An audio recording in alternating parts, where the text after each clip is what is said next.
All right, an interesting thing is happening in Baltimore, Maryland. A Black Lives Matter activist by the name of DeRay McKesson has jumped into the fray in the election for mayor of Baltimore. And the time is running out. I believe the primary is only in a couple of months. And we're looking at about 12 candidates right now. 12. What do you think, Richard? What's the read? This is a very interesting race, right? So first of all, the race was already interesting before DeRay McKesson walked in, right? You have Nick Mosby, whose wife is Marilyn Mosby, and you have Sheila Dixon. I think that's her last name. I can't remember her name, but I think her name is Mayor Dixon. She was the one who was removed for the gift card scandal, but she has huge, support in the black community. You have her, you have Nick Mosby, and you have this. One of the other candidates is a guy who's basically a millionaire. And he works for, I think it's called... David Warnock. Yeah, David Warnock, who works for Camden Properties or something like that. Yeah. And so DeRay jumping in will be, I would argue, and I've always, you guys, I believe in Black Lives Matter, I believe in their movement, but my job is to be objective here. I would argue that this will be the first time that I think Black Lives Matter has really put themselves on a ballot in a major race. Right? I think you're absolutely right. I think they did it in Ferguson, but this is major. No, I mean, this is a difference. This is the vast majority of their activism has been outside of the traditional political sphere, right? They didn't want to play ball. And I think that was part of the appeal for people.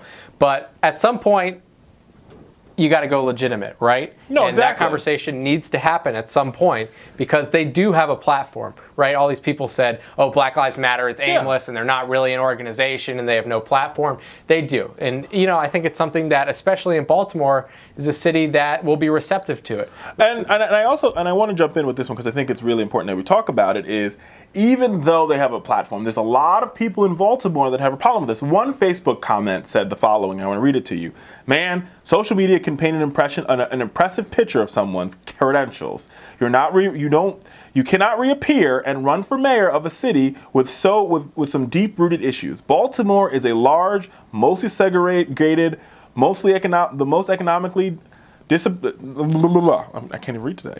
Disproportionate, most violent city in the country's richest state, whose education system collectively ranks within the top of the country. Baltimore is complicated for so many reasons. It's going to take a lot more than a few months of activism, a new address, and a birth certificate with a hood to make me believe otherwise. My city has a history of political controversy and tons of trust issues. I don't know if this move is genuine or just an opportunity to eat. We have roughly 13 mayoral candidates and counting. It's entirely my opinion. Regardless, I'm good. On the other side, and a lot of folks at home share the same sentiments that I do. So this race has managed to, and I'm sorry for my misreading here, and this is from a Facebook post from Alicia M. Williams, who lives in Baltimore. We're studying this case and studying the story. And I think he might have some problem amongst the people who sort of might make up his base here. And I hate to be politically... That's crazy. I hate to politically science, what is activism, because I don't like doing it, but I think the question has to be asked. Politics at a city level is a beast, especially in a place Washington, D.C. is its own beast. Baltimore has even more problems, because at least in D.C., the money's flowing, right? That's the bottom line with D.C., because as long as the money's flowing... Yeah, Uncle Sam is the main, he's the main business in town. It's the largest corporation in the place. And Baltimore is just... There's so many divisions, right?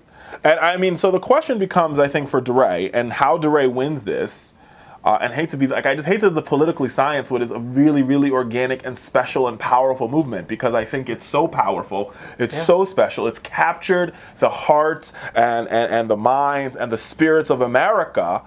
But can you turn internet activism into true organizing, into real votes? I don't see it happening. That's a three-step process. There needs to be a coalition, and I don't see where he grabs for the first piece of his coalition. And I'm not a Baltimore expert, but I've spent some time in Baltimore. I was there I'm just using my journalistic experience, and I'm not a journalist, but I was there. I reported on the case. I was on the ground. I saw it in action. Can he get labor unions to back him?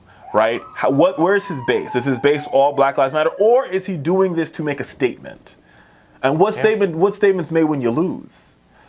I give him all the credit in the world. I wish him nothing but the best. I actually think it'd be really good for us to have a millennial black LGBTQ person sitting in the mayor's mansion. I think it will create a model all across the country for what Black Lives Matter can do, and not only changing hearts and minds, but as Hillary Clinton says, changing resource and allocations. The question is how can he accomplish it? That's what I want. I want to see the ground plan. You showed me the campaign plan. That's what I want to see. All right, moving on. Let me know what you think in the comments below about this one. If you're living in Baltimore, give us the rundown. Tell me what the people are feeling about this election. Right? I mean, really, we're going to follow. Yep. I will commit to you here on the Fowler Show. We will follow this story all the way to the primary. Every week we will talk about the story because I think it's powerful. It's very powerful. It's almost more powerful than the presidential election, I would argue. For the movement, I mean, and for what the fight is for, it's more powerful. Sure. Because here's the thing: if Hillary Clinton wins,